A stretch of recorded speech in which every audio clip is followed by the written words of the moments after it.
assembly ya reception policy uchi minister kwa wataman pensablu wala na kita gi BBP kimman akin lek sekayin kasri sipau snam mensuang ngalong emli hausnam ajar sipau arajar perang menong hadu ajar khat perang ngampat ju kami osno bagi chief minister akitu gisnam lare ya tai ganu kin ong be khelek no sekayin kasri. That is a matter of interpretation.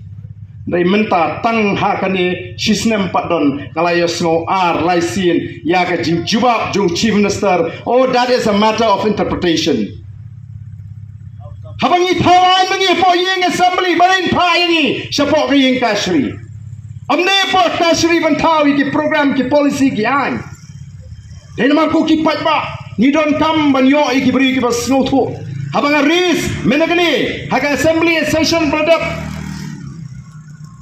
yaga land transfer act haga dorjong resolution bangila bata ingila tai ngelawan rai ki ruling juga Supreme Court ka sorkar kasongo. That is a matter of interpretation.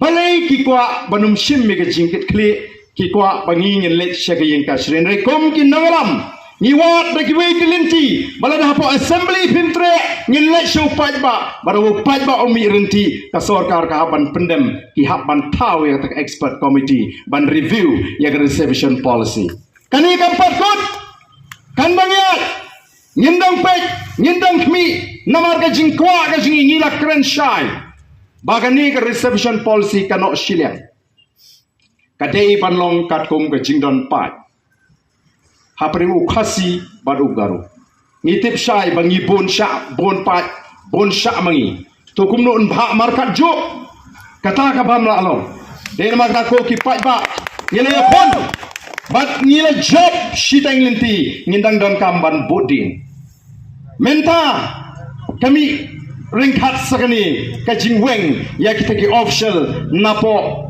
kalokayukta.